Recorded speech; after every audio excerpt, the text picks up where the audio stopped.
There is no hood like parenthood. Hi, I'm Kanika Chadda Gupta. I'm a former CNN journalist, mom of 3, including twins, and host of That's Total Mom Sense, the podcast. Now, if I had $1 every time I heard, gee, you have your hands full. On my show, I interview change makers on their life lessons, legacy, and superpower of intuition, which I call our mom sense and dad sense. I've had the privilege of working with Mom 2.0, March of Dimes, and the White House, and have had some pretty amazing parents on my show. Hey, what's up? I'm Kelly Rowland. Hi, this is Chelsea Clinton. It's me, Bobbi Brown. Can't wait to share my story. That's Total Mom Sense is a production of the Evergreen Podcast Network. Be sure to subscribe wherever you listen to podcasts and on YouTube so you never miss an episode. To join my tribe, visit that'stotalmomsense.com and follow me on Instagram at Kanika Chadda Gupta. Now let's dive into today's episode. Did you know DEI affects profitability, innovation, job performance, and turnover? Companies with gender and ethnic diversity in their executive teams are 39% more likely to outperform their competitors on profitability. Inclusive organizations are 73% more likely to generate revenue in innovative ways. Employees who feel a strong sense of belonging have a 56% increase in job performance. And lastly, employees who feel a strong sense of belonging have a 50% reduction in turnover risk. Today, I'm joined by my friend and trailblazer, ALICIN REIDY WILLIAMSON. She knows these stats all too well. She is the Chief Diversity and Culture Officer at Yahoo and President of Makers. For over 25 years, Reedy Williamson has led culture, purpose, and DEI for top companies including Endeavor, the Ray-Ban Group, Viacom, and MTV Networks.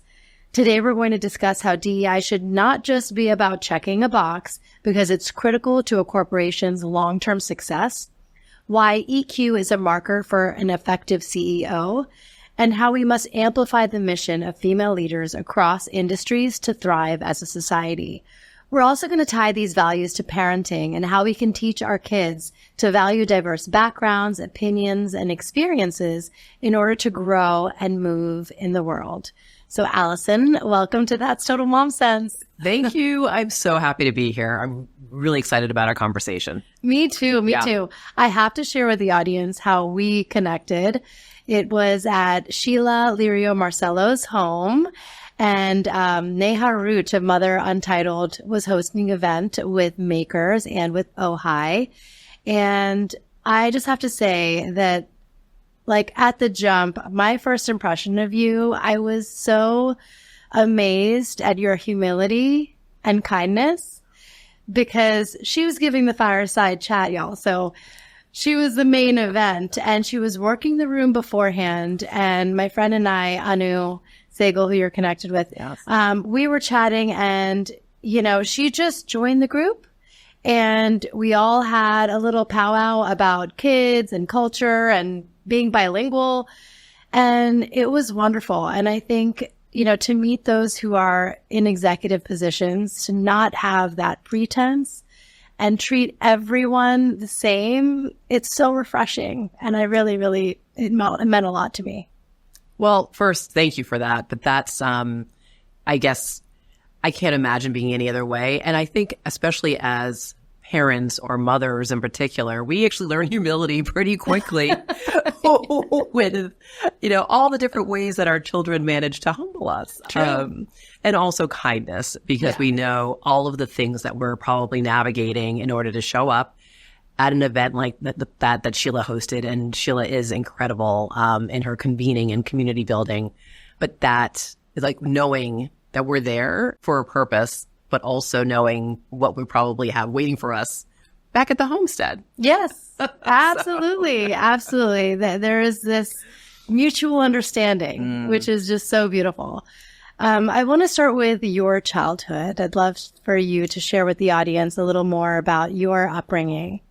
Sure. Well, you know, I grew up in upstate New York. My mom was 18 years old when she had me. My parents wanted children. And in fact, I was joined by 5 younger siblings. I just can't imagine having 6 kids in upstate New York. And, you know, my parents were both well educated. They went to college, they went to graduate school.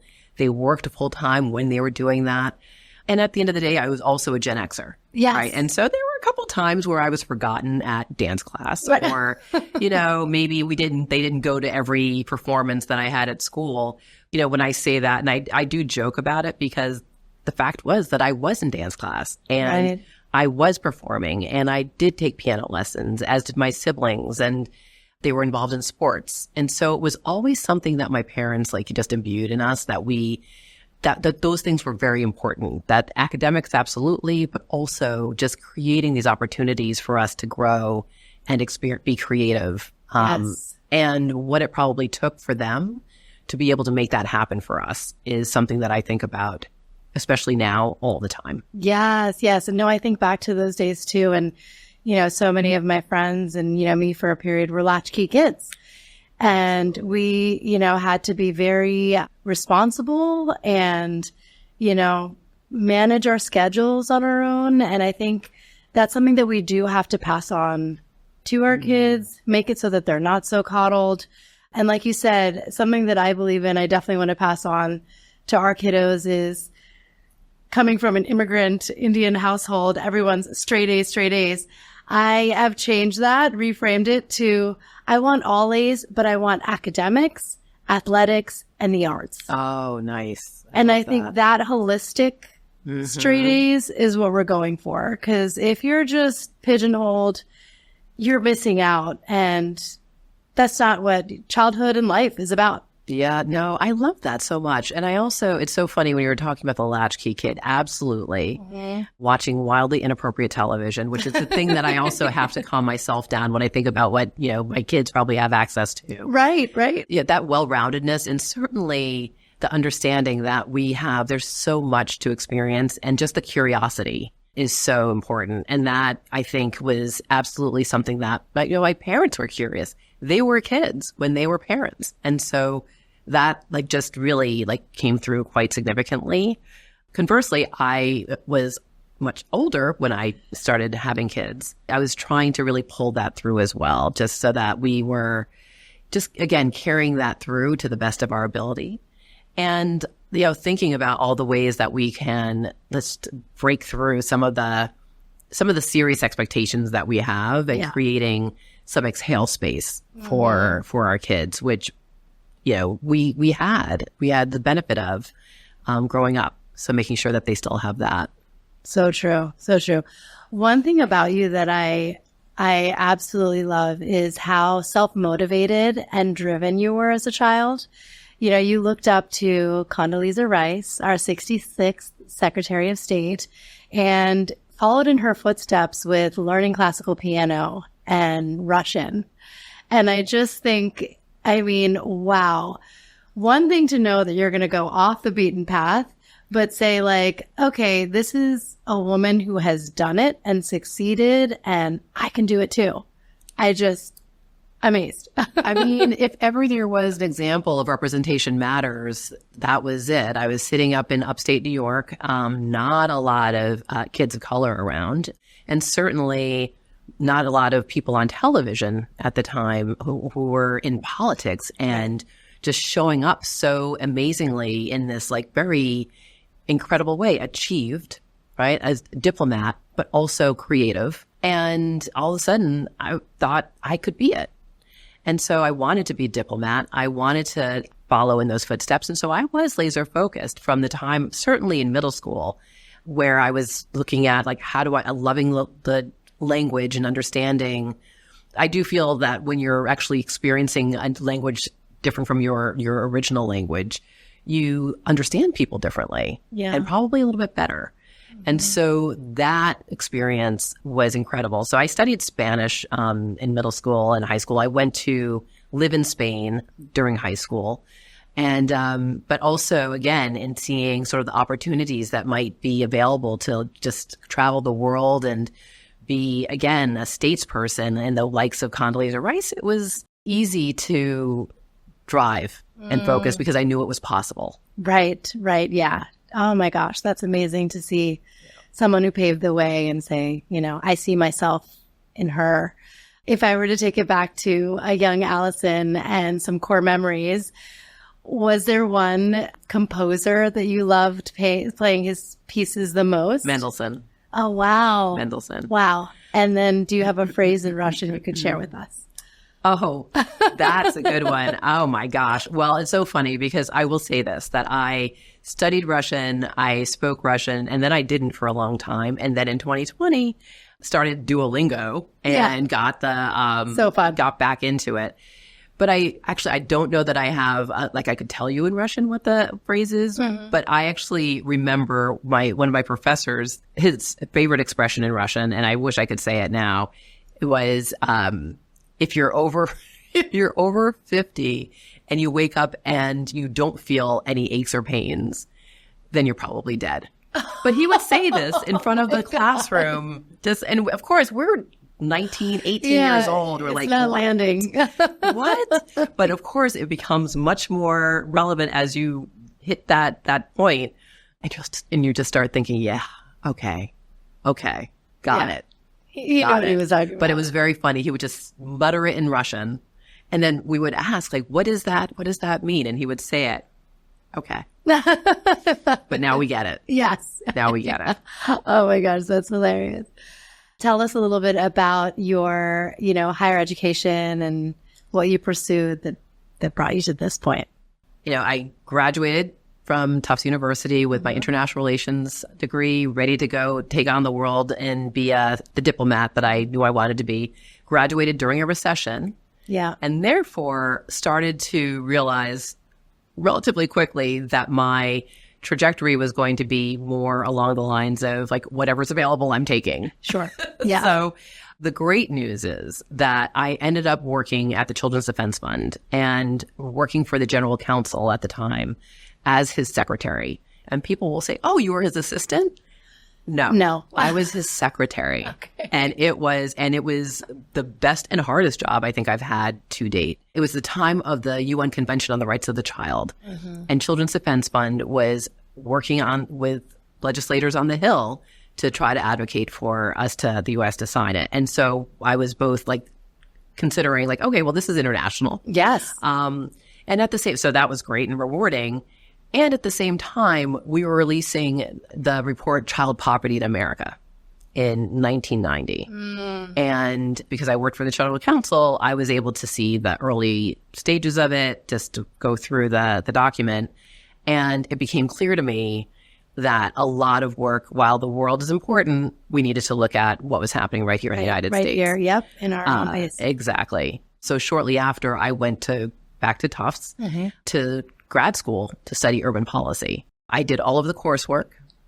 I did not write my thesis. Okay. And so, and this was the thing that my mom, who I think by the age of 25, having maybe a little bit older, but she had 6 kids at the time, at least 5, had already finished her master's and was going on to like additional post-grad work. So obviously this was a bone of contention that I had not finished my graduate degree entirely. And so again, in 2020, and I'll fill in what happened in between, but because I lost my mother then, unexpectedly. So sorry. Thank you. Then this will go to, I'm sure, part of our conversation as well, like what we're all navigating as we still have to show up fully, right, for all the people who depend on us. But the opportunity and all of that chaos and sadness was, Tufts allowed me to continue my degree. And they, at that point, which they didn't have when I started, at that point they had just an executive, like an MPP. Yes. And so I was able to take the courses and do the papers for the year remotely because everything was online. Right. And so I graduated with my master's degree in public policy in 2021. Oh my goodness. My husband, very helpfully, as we were watching the virtual graduation, said, it looks like some of your classmates may have been born the year you started your graduate degree, which was true, but unnecessary to say. I know. Oh my gosh. So that was a great moment. I felt very proud of it. I was so grateful to Tufts University for allowing me to do that. And certainly I knew that my mother would be very proud. Oh yeah. That was your mother's blessings right there. Yes. She made that happen. Yeah. Oh, truly. That's beautiful. That's beautiful.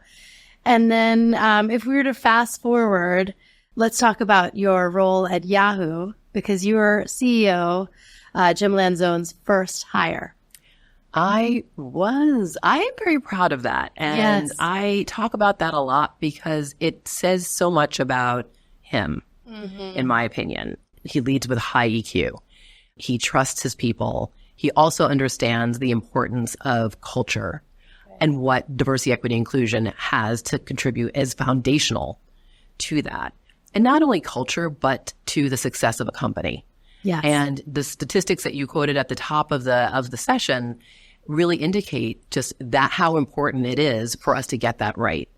It's an incredible company with incredible people, and we need to make sure that we are still thinking about how to be innovative, how to be transformational, and have a growth mindset.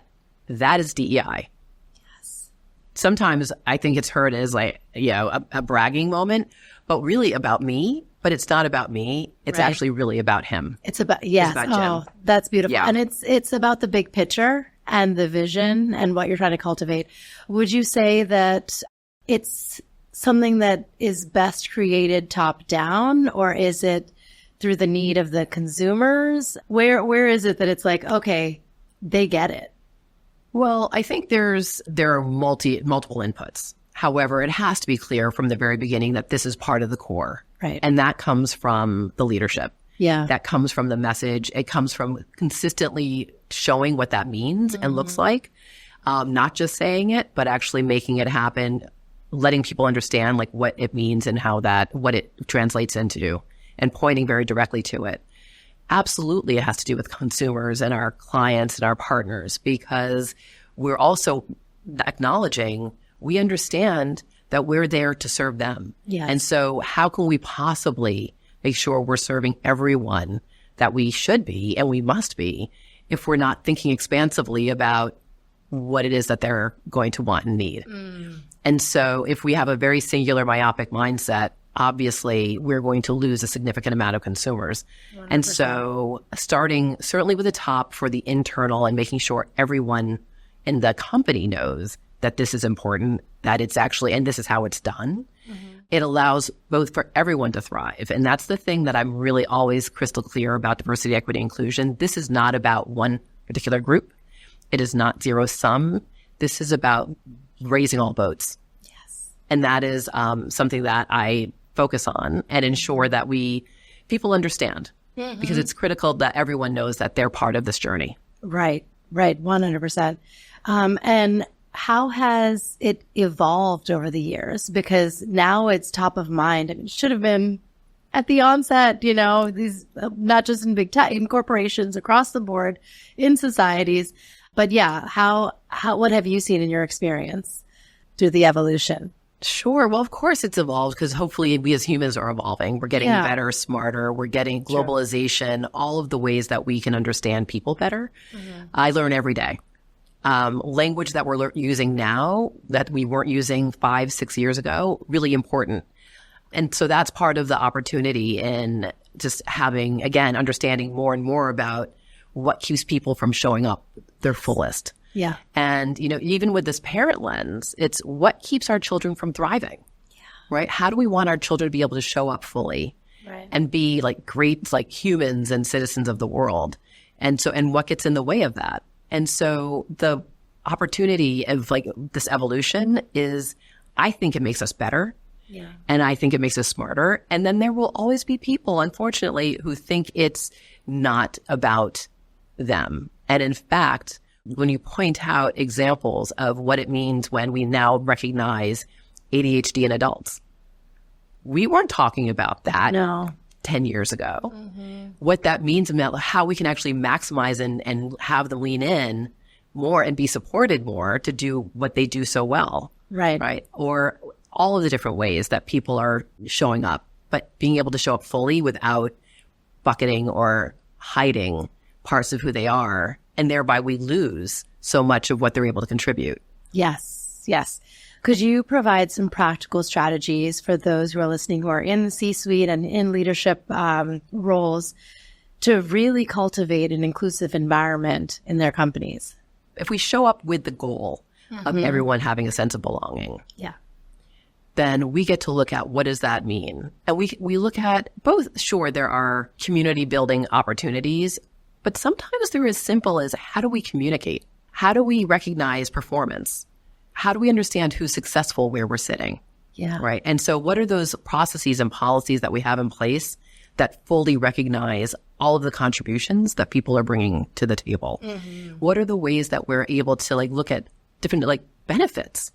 Yes. And how they support our employees, as well as what again are some of the struggles of people getting to be their best selves at the office or the office now, but the work, but at work. Yes, the workplace. And but speaking of that, understanding now, and we have so much data about how people perform best. And so Yahoo has a flexible working experience, knowing that some people absolutely need to get up, show up every day in an office environment, while others do some of their best work, maybe in their sweatpants, sitting in their living room. It doesn't mean that they aren't going to do the work, and it doesn't mean that they're not going to do it well. We're actually now understanding how to maximize the best out of people. Yes, the output. Yeah. Exactly. That makes sense. How are kind of parents really taken care of? Because we don't have a universal parental leave policy in the U.S., which is truly alarming.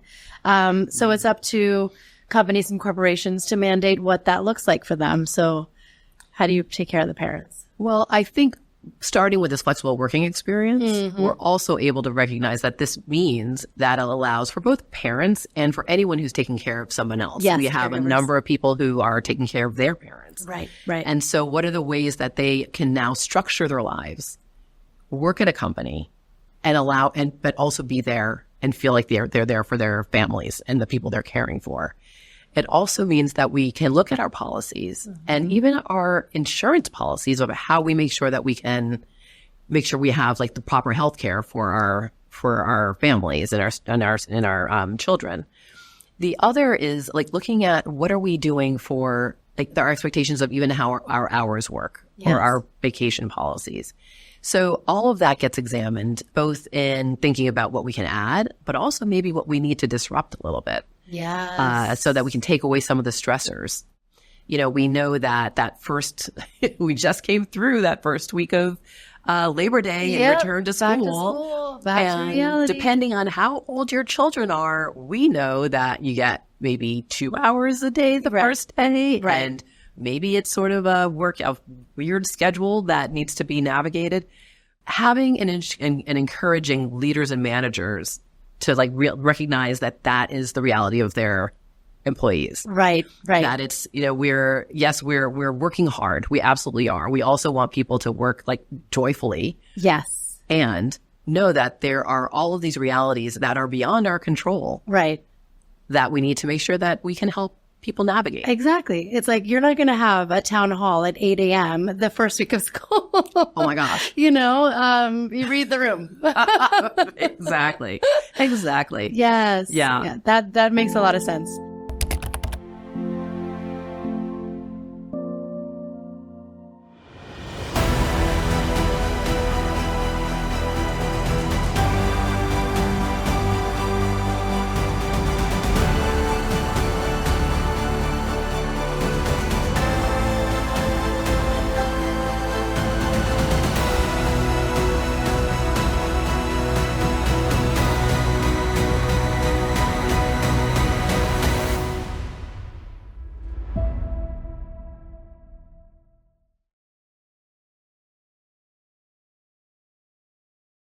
Join Makers, a Yahoo media and community brand aiming to accelerate gender equity in the workplace and beyond for the 2025 Makers Conference, happening February 24th through 26th in Los Angeles, California at Naya Studios. It's the 10th anniversary of this special event, designed for leaders across industries and generations to get inspired, find their role in the fight for equity, and set the agenda for action. Meet game changers, build practical skills, and be a part of this powerful movement. Learn more at makers.com/conference. I am so proud to be part of this community. And now back to the interview with the president of Makers, ALICIN REIDY Williamson. I wanted to shift gears and talk about EQ because that's something that really matters to you and your leadership. How do you feel like it drives DEI initiatives? Like that's one major component. I would say that I don't have a lot of DEI initiatives. I suppose maybe you could call our employee resource groups, one of those pieces. A lot of the work that my team focuses on is really embedding and infusing this idea of how do people belong, like how do we make sure people belong? Yeah. And then certainly what is required for the leadership to be able to do that. Yes. And that is EQ. To have that understanding that you're not going to have an 8 a.m. standing management team meeting. Right. Particularly that first week of school, but also how about never? Yeah. Yeah, we exactly. It's just not a good time slot. It's just, and so that's drop off. That is drop off. Yeah. And we all know that pain. Yes. Because somehow even 9 a.m., depending on if you have a 2-year-old, is a little bit of a push because, the winter coats. Yes. So there's that. But the EQ though is essential for, and by the way, that's what Jim Lanzone, as I mentioned before, leads with and expects from every one of his leaders. Yeah. And so what that does do is it means that we are hiring for that and we're encouraging and we're making sure that people understand what that means and looks like. By the way, it's also consistency and not being mercurial. Right. Like having this place where people know what to expect from us and that we then know what we can expect from them. Yes. And making sure and understanding more about what they're, again, I use this phrase navigating, but we're navigating each other. We're navigating the world. We're navigating our commute. Yeah. And so what are the things that we can be empathetic around that still allows, and especially allows for people to show up fully and do their work to the best of their ability? Yes. I mean, this is something that you have to suss out at the interview, but it's also the ongoing team player mentality that you have to make sure prevails. So how do you keep that? How do you make sure that there's, no toxicity brewing and everybody's a team and everyone has a certain emotional quotient to what they do? Oh, absolutely. And that's one of our core principles is be a good teammate. And what does that mean? And we talk about that. And we actually give examples when we want people to highlight, this is actually what that felt like when someone was being a really good teammate to me. Ah, nice. Yeah. Okay. And it's ambition, but the good ambition where we want to win and we want to win with everyone on next to us. Yes. And that's part of what is just core throughout the work that we're doing and how we're operating. And so we try to do our best to demonstrate what that looks like. We do it from the very top with the executive team and as well as through our leadership teams throughout the company and expect it. do you have peer reviews and ongoing things there are opportunities for people to lob in. Yeah. Absolute. Hey, that's that thumbs up to Katrina Eddy for having done this great thing with us or how it made me able to do what I needed to do. I love that. So there are a number of opportunities for that. And it's also something that we recognize. I mean, we use that when we're giving feedback. We use these principles and we're operating principles that allow for, again, the people to know that if you're coming here, you need to be a good teammate. Yeah. And you can have ambition, but have the good kind of ambition where it means that everyone is coming along with you. Right. It's very intentional. And it's also been, research has shown that this is actually the way to a winning outcome. Yes. Yes. Oh, I believe it. I want to segue into female leadership. What are some of the challenges that you've faced over time? Generally, reframe them as opportunities. I love that. I love it. Just keep it positive I try and to keep optimistic. it positive. Yes. Yes. Well, because I do think it's opportunity. It's Yeah, opportunity to. true. So when I run into a wall of some kind, whether it's, let me start with making sure people understand what this work is and why it's important. And so there are people who already have preconceived notions of what it is. We hear about it right now all the time. And my opportunity is to re-educate and let people know what this is actually about. This is about making sure that everyone has a sense of belonging, everyone. And shockingly, there are some people who do not. And we have to understand why that's the case. The challenge is sometimes that people have decided what I'm about or what my work is with a very myopic understanding. So I actually take that opportunity to inform or re-educate people to make sure they understand why this is actually a benefit to all. And also that the work is something that will not only be great for employees, all employees, but also for the business. The other opportunities that I've found are more along the lines of people who really want to make sure that they're helping and sometimes get stuck in the why something can't happen. Yeah. And so part of the opportunity that I also seek is let's be solution oriented. Like if we agree that this would be great to have happen, what are the things that need to be in place or need to be changed, or how do we make it happen? Right. As opposed to it can't happen. Yes, yes. Like, can't do that. Okay. Yeah. Well, you know what we want to have happen. Right. So what can we do to get there? Right, right. And so, yeah. I know that mindset. I love that. And I know in a previous interview that I heard you on, you said that if your mom taught you that every no is actually a maybe. And, you make it work. It just requires a reframe. Yeah. And, in your capacity as president of Makers and Makers Women, what lights you up there? Oh my gosh, there's so much. I mean, we could talk about this alone for an hour. Yes. It's a privilege to be able to be president of Makers right now. It's a brand and a product that's been around for around 13 years. Started out of AOL.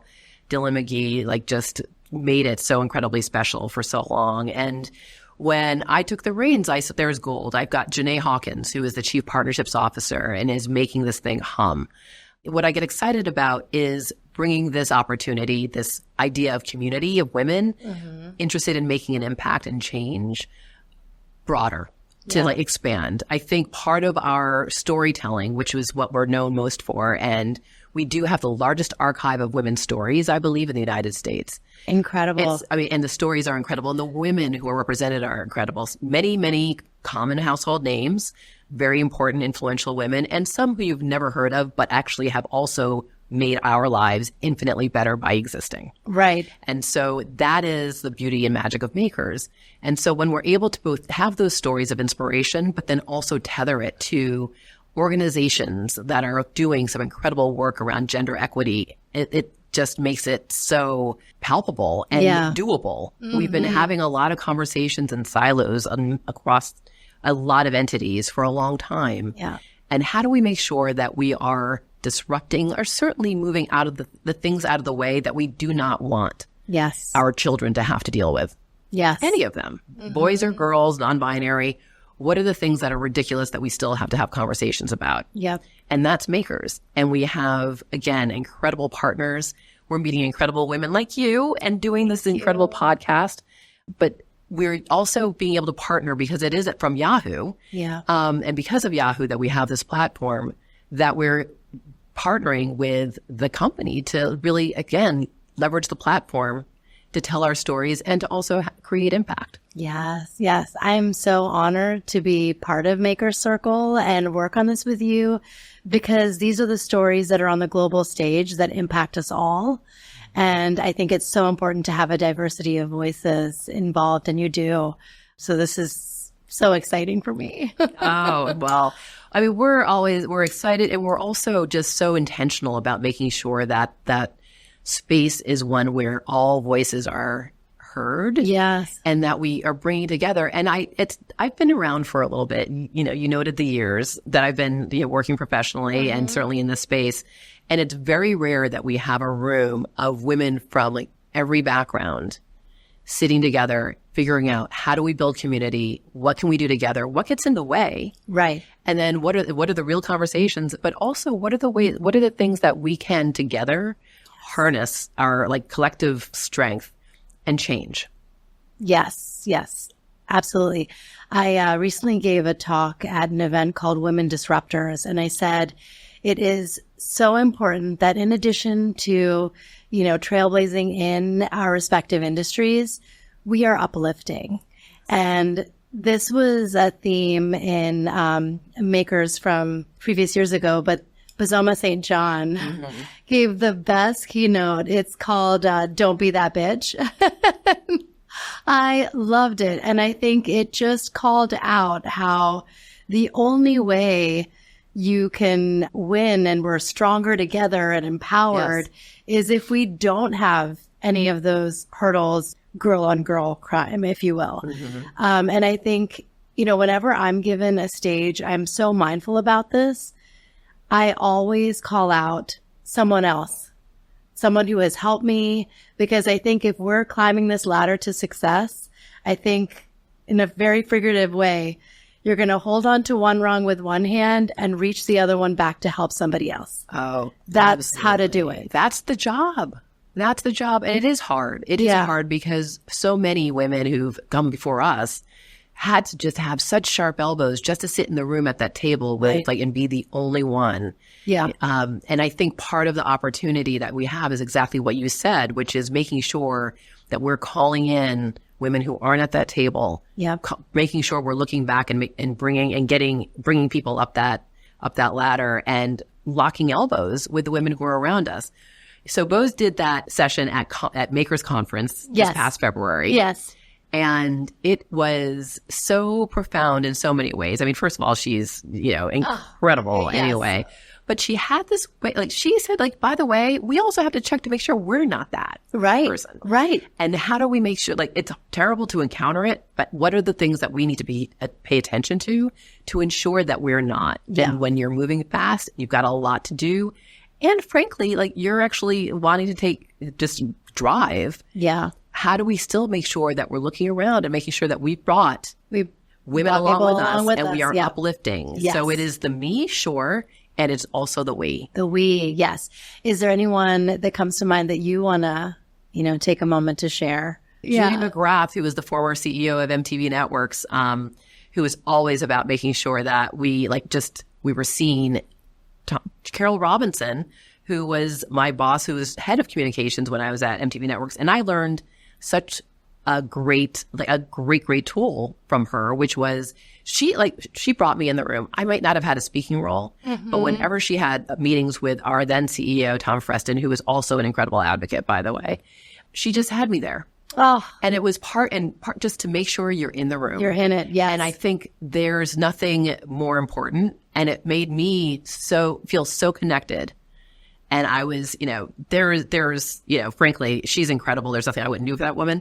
I think also not necessarily knowing exactly what are they going to do at the table, but knowing enough that it's fine to have them there. Yep. And not feeling threatened.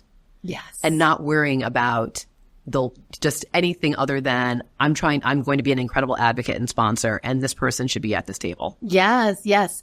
And in a past panel that I watched you on, you spoke about imposter syndrome. And so when you are invited into that room and you have that seat at the table, I love how you say it, the itty bitty shitty committee. Oh, Shut them up. It is in your brain. And I know there are people who are just don't even think about it, don't name it. It's just reality. We're humans. We show up. Voice that it creeps up sometimes. And what's most important is not just to act like it doesn't exist, but more how do you manage it? Right. So, and by the way, the itty bitty shitty committee came from a woman named Ellen East, who was head of communications for, it might have been Time Warner Cable at the time. Okay. But I, and because I actually pick up a lot, but I always give credit. Yes. Oh, I know. I love that about you. Credit. We're the same. Yes. Yeah. And you remember. Yes. Because it was so where did profound. I learn this? And because I was yes, that's exactly what's dancing around in my head right now. Yes. And it's so important to be able to just quell that and have others let you know that you're supposed to be there as well. And it just helps. One of my least favorite questions, and I know many of us are guilty of it, and I probably asked this years ago as well until I figured out it was just not a great question to ask, is, what are you doing here? Usually it's, hey, amazing to see you. What are you doing here? But it still suggests, why am I not supposed to be here? Am I not supposed to be here? Yeah. And so it's, you can express your joy at seeing someone, or even surprise if you want to express that differently when you're not trying to make someone feel like they don't belong. Yeah. That's great. I love that you are a curious learner at all phases of life. And I think one that really has you hone in is parenthood. Yes. You're just learning, unlearning, going with the flow. Tell us about your motherhood experience. My motherhood experience, as we started, is probably the most humbling experience I ever have had. And I think I had my daughter when I was 38, I think. I know how old I was. My son at 40. Uh-huh. What I remember is I delivered at NYU. And I remember when I was leaving, when we were leaving the hospital with her and carrying the car seat and looking around to see if anyone was actually going to like really let us leave with this human life as we were walking out the door. We were given a folder and there was this one page and I remember it was on a green piece of paper and it was a paragraph and the title was How to Care for Your Child. Just a paragraph, huh? Sure. How hard could it be? How hard could it be? Wow. I think about that all the time and laugh because it has been, talk about learning every day about just the work stuff. I learn every day about this parenting thing. And I actually have been, somehow Instagram has figured out like just all the things that are happening in my life because it nails it most of the time. Yes. And there was one reel that I saw that just said, look, just your child is going to know that this is your first time in this day, at this moment, being their parent. Wow. And what that does is it gives me a little bit of okay, it is true. There's no playbook for this. There are a lot of books written, but there's no playbook for this kid and this mom. Right. Who, by the way, happens to be, experiencing menopause at the same time as, puberty for the children. Oh, so wow, that is, also fun. Mm-hmm. I love that. But I think that's the lens that you have to view it and have that vantage point because there is no rule book. And I think there's so many parenting experts and coaches out there, but only you know your experience and what you want to impart to your child and who your child is, and that's really what was the impetus for this show and what I call our mom sense, mom sense, dad sense, auntie sense, whatever you want to call it.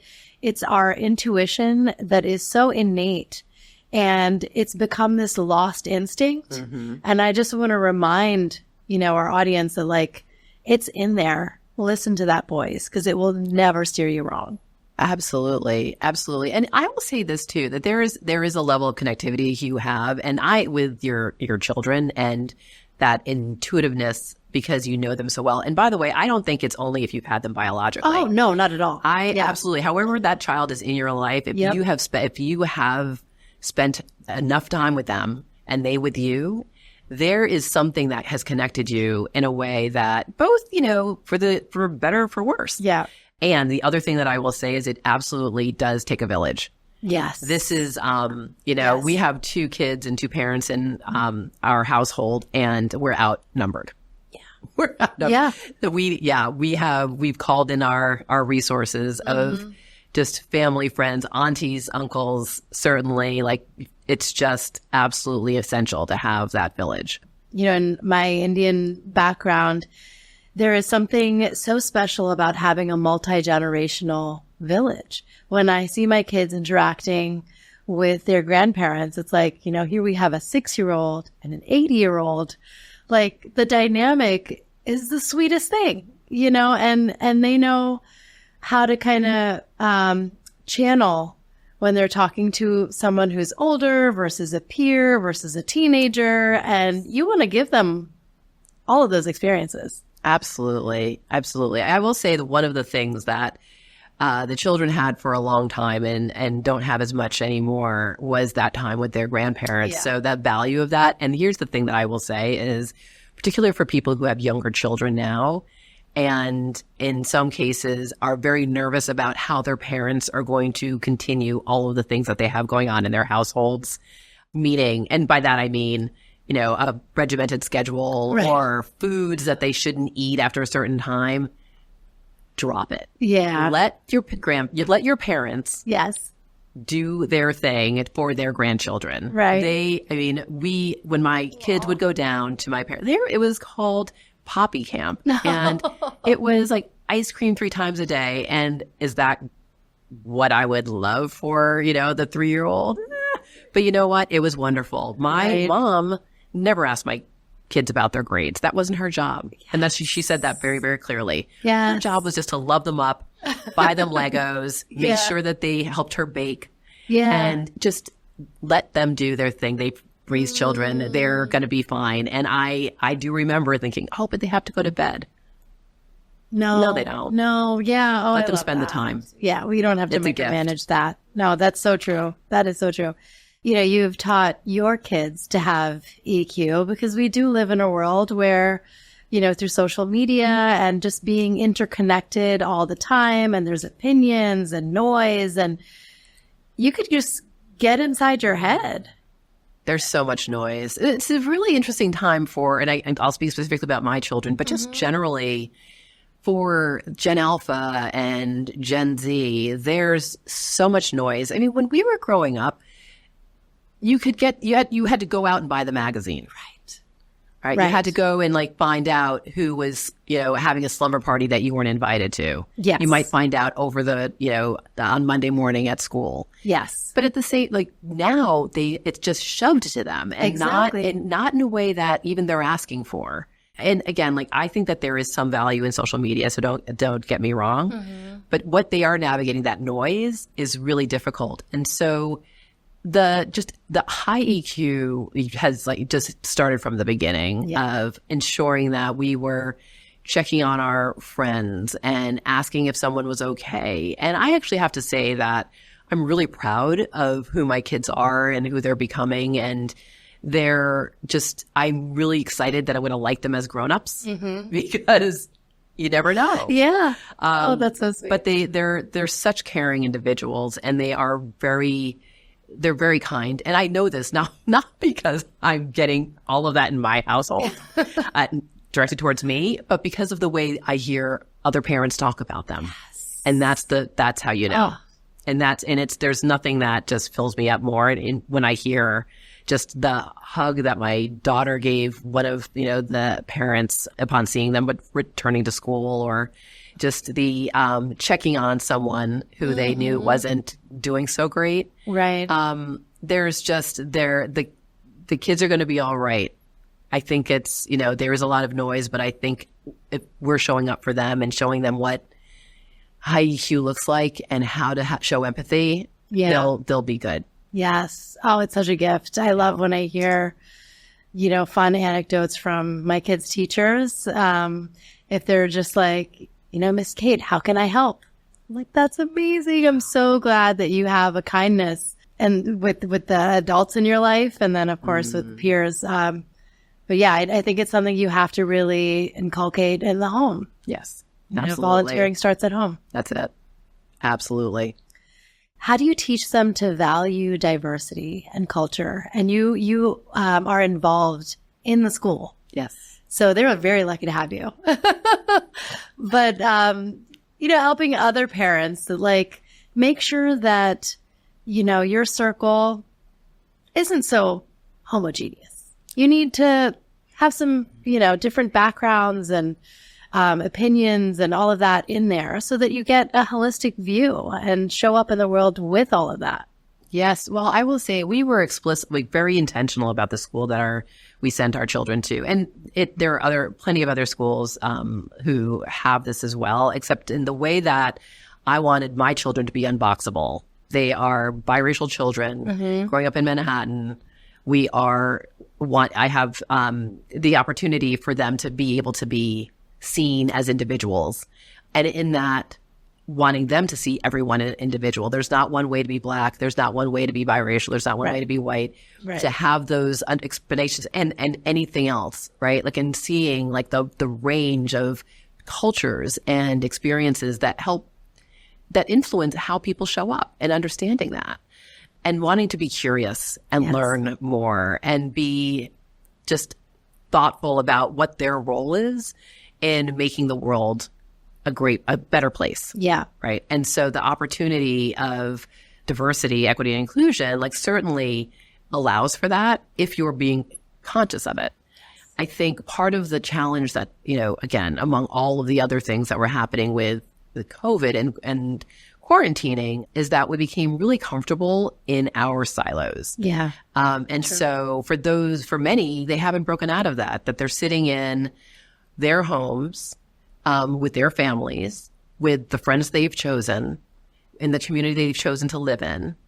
And depending on what that looks like, and then getting the information or content that they've chosen to stream to themselves, you can get incredibly isolated. And by that, also narrow-minded. Yeah. It's very possible if you're not intentional about doing something else. Right. So the opportunity is really making sure that we understand why it's so important, how you grow up and understand what someone else is saying because of your understanding of just needing to listen. Yes. And not necessarily feel that even if someone has a different opinion or disagrees with you, that it has to be disagreeable.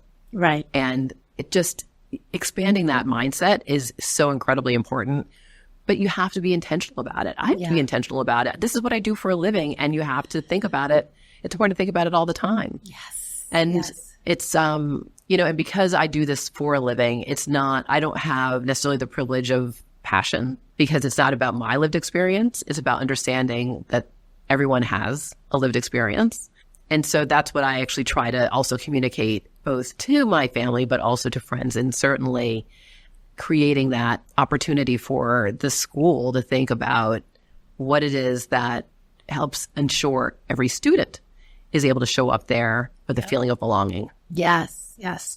And we're fortunate to live in New York, where we have that melting pot, which is really, really remarkable. Now I want to do a rapid fire round. Okay. So what is one book that changed your life that you'd like to recommend? Origins. Nice. Yes. And if you could have dinner with any historical figure, who would that be? Harriet Tubman. Oh, wow. Wow. Your mom sense moment. I have had a very, very hectic travel schedule and just canceled everything. Just to be home, just to be around, just to spend, just to pay closer attention.